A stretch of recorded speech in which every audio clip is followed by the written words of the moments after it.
అందరికీ నమస్కారం. వైసీపీ హయాంలో పంచాయతీ నిధుల విషయంలో తీవ్ర స్థాయిలో దుర్వినియోగం జరిగిందనేది గతంలో అనేక ఆరోపణలు ఉన్నాయి. అయితే కూటమి ప్రభుత్వం వచ్చిన తర్వాత అనేక ప్రాంతాల్లో దీని మీద విచారణ కూడా చేయటం మొదలుపెట్టారు. అందులో భాగంగానే ఈ పల్నాడు జిల్లా చిరుమామిళ్ళ పంచాయతీలో 47 లక్షల రూపాయలు దుర్వినియోగం జరిగిందని చెప్పి స్వయంగా గ్రామస్తులే కలెక్టర్కు ఫిర్యాదు చేయడంతో కలెక్టర్ దీని మీద ఎంపీడీఓ స్థాయి అధికారితో విచారణ చేయిస్తే అవును నిజమే అని తేలటంతో ఇప్పుడు అక్కడ వైసీపీ మాజీ సర్పంచ్ని ఆ సర్పంచ్ భర్తను కూడా అరెస్ట్ చేశారు. అప్పట్లో సర్పంచ్గా ఉన్నటువంటి సింగారెడ్డి లక్ష్మి, ఆమె భర్త సింగారెడ్డి కోటిరెడ్డి, వీరిరువురు అంటే తన భార్య సర్పంచ్గా ఉంటే కోటిరెడ్డి పెత్తనం చెలాయించాడు అనేది వాళ్ళు చెప్తున్నటువంటి మాట. దాదాపుగా 60 ఏళ్ళు పైబడి వయసు ఉన్నటువంటి వ్యక్తులే వీళ్ళు. అప్పట్లో గ్రామస్తులే స్వయంగా ఫిర్యాదు చేయడం, రాజకీయ ఫిర్యాదు కాదు ఇది. తెలుగుదేశం పార్టీ ఫిర్యాదు చేస్తేనో లేదా టీడీపీ నాయకులు ఫిర్యాదు చేస్తేనో జరిగింది కాదు. అక్కడ గ్రామస్తులందరూ ఒకటిగా మారి అంటే ఏ పనులు చేయకుండానే బిల్లులు పెట్టి 47 లక్షల రూపాయలు పంచాయతీ నిధులు స్వాహా చేయడంతో ప్రభుత్వం మారిన తర్వాత కలెక్టర్కు గ్రామస్తులందరూ ఫిర్యాదు చేస్తే పల్నాడు జిల్లా కలెక్టర్ దీన్ని సీరియస్గా తీసుకుని డిప్యూటీ ఎంపీడీఓ అయినటువంటి వెంకటేశ్వర్ల చేత ఒక విచారణ అయితే చేయించారు. ఈ అంతర్గత విచారణలో తేలింది ఏంటంటే నిధుల దుర్వినియోగం జరిగిన మాట వాస్తవమే అని తేలటంతో కలెక్టర్ ఫిర్యాదు మేరకే పోలీసులు అయితే కేసు నమోదు చేశారు. నిన్న ఆ భార్యాభర్తలు ఇద్దరిని కూడా పోలీసులు అయితే అరెస్ట్ చేశారు. దానికి సంబంధించినటువంటి విజువల్స్ కూడా మీరు చూడొచ్చు.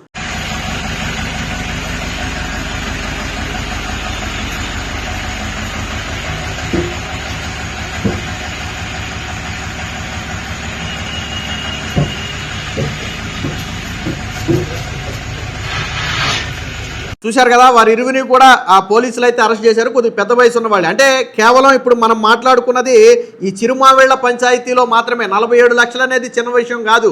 47 లక్షల దుర్వినియోగం కావటం, పనులు చేయకుండానే చేసినట్టుగా బిల్లులు తీసుకోవటం అనేది చిన్న విషయం కాదు. ఇదేమి 1-2 లక్షలే కాదు. పంచాయతీలో 47 లక్షలు అంటే చాలా పెద్ద మొత్తం. ఇది మనం మాట్లాడుకునేది కేవలం ఒక పంచాయతీ గురించే. మరి వైసీపీ హయాంలో ఇలా ఎన్ని పంచాయతీల్లో నిధుల దుర్వినియోగం జరిగింది అంటే ఒక రకంగా రాష్ట్ర వ్యాప్తంగా కూడా వైసీపీ హయాంలో పంచాయతీల్లో జరిగినటువంటి నిధుల దుర్వినియోగం మీద ఒక కమిటీని వేసి విచారణ చేస్తే తప్ప బయటికి రాదు.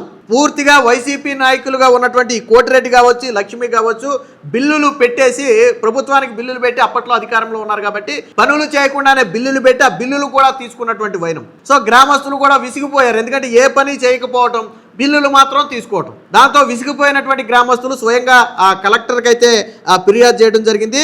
ఎప్పుడైతే ఆ పోలీసులు కేసు నమోదు చేశారో ఈ నెల 19 నుంచి దాదాపుగా ఈ 4-5 రోజుల పాటు వాళ్ళు అజ్ఞాతంలోకి వెళ్ళిపోయారు. కనపడకుండా మొత్తానికి భార్యాభర్తలిద్దరూ కూడా పరారైపోయారు. వీరి గురించి ఆల్రెడీ పోలీసులు వేట కూడా మొదలుపెట్టారు. తాజాగా నిన్న వీరినైతే పోలీసులు అదుపులోకి తీసుకోవడం జరిగింది. అంటే ఏదైనా పని చేయటం, కేసు నమోదు అయితే పారిపోవటం వైసీపీ నాయకులకి బాగా అలవాటు అయిపోయింది.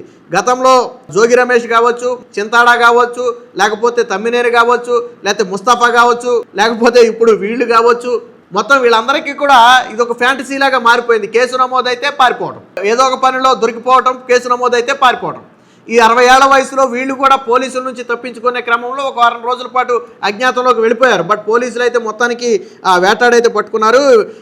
వీళ్ళని అరెస్ట్ చేసిన తర్వాత వైద్య పరీక్షల నిమిత్తం హాస్పిటల్కి తీసుకెళ్లిన నేపథ్యంలో అక్కడ చిలుకలూరుపేట మాజీ ఎమ్మెల్యేగా ఉన్నటువంటి విడుదల రజని, మాజీ మంత్రిగా ఉన్నటువంటి విడుదల రజని వెళ్ళి వాళ్ళ పరామర్శించడం కూడా జరిగింది. మీరు ఆ ఫోటోలు కూడా చూడొచ్చు. సో ఎవరైతే కోటిరెడ్డి అంటే ఆ వ్యక్తి కోటిరెడ్డి, అలాగే లక్ష్మి అంటే కూడా ఆవిడే ఆ గతంలో సర్పంచ్గా చేసింది, ఆయన భర్త.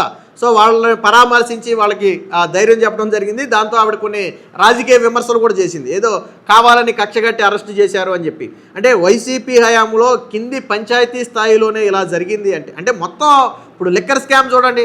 లిక్కర్ స్కామ్లో ఏమైంది, తర్వాత లిక్కర్ రవాణాలో కూడా స్కామ్ జరిగిందని చెప్పి ఇప్పుడు కారుమూరి నాగేశ్వరరావుని, అలాగే అదే కేసులో వాళ్ళ కొడుకు సునీల్ని కూడా అరెస్ట్ చేశారు. కారుమూరి నాగేశ్వరరావు నిన్న జైలుకు కూడా పంపారు. అలాగే శాండ్ తీసుకోండి, లేకపోతే ల్యాండ్ తీసుకోండి. తమ్మినేని సీతారాం చేసింది ఏంటి, ల్యాండ్ కబ్జానే కదా.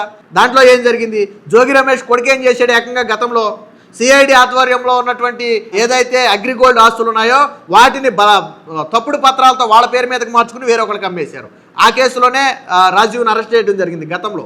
కూటమి వచ్చిన కొత్తలో. ఇలా ప్రతిదీ కూడా అవినీతి అక్రమాలే. ఎక్కడ చూడండి వైసీపీ నాయకులు చేసినటువంటి అవినీతి అక్రమాలే బయటపడుతున్నాయి తప్ప ఎక్కడా కూడా ఏమీ కనపట్ల.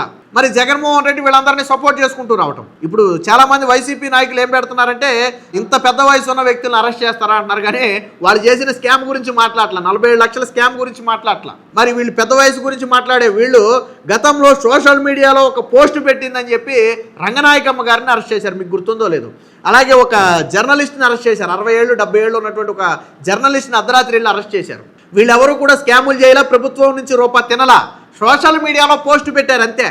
మరి ఈరోజు ఇక్కడ 47 లక్షల రూపాయల అవినీతి జరిగింది, దుర్వినియోగం జరిగిందని స్వయంగా కలెక్టర్ విచారణలో బయటపడింది.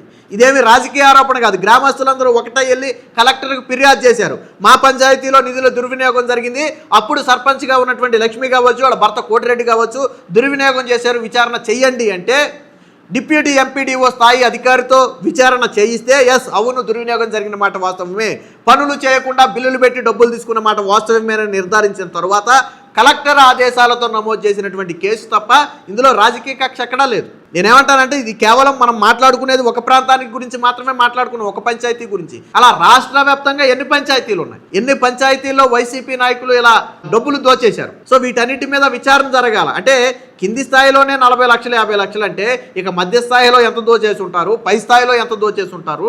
అంటే వైసీపీ పాలన మొత్తం కూడా అవినీతి పాలనే అని చెప్పడానికి ఈ పంచాయతీలో జరిగినటువంటి 47 లక్షల దుర్వినియోగమే ఒక ఉదాహరణ.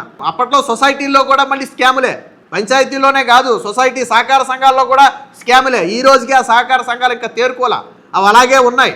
వాటికి ఎన్నికలు జరగాలి, సహకార సంఘాలకు ఎన్నికలు జరగాలి, ప్రభుత్వం ఏదన్నా నిధులు విడుదల చేస్తే తప్ప సహకార సంఘాలకు బయటపడే పరిస్థితి కూడా లేదు.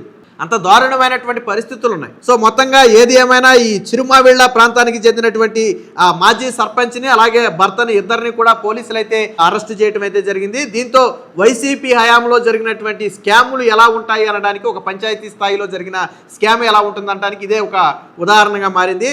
ఈ స్కామ్కు సంబంధించి స్వయంగా కలెక్టరే విచారణ చేసి కేసు నమోదు చేసిన నేపథ్యంలో వారం రోజుల పాటు పరారైపోయి నిన్న పోలీసులకు అయితే చిక్కడం జరిగింది.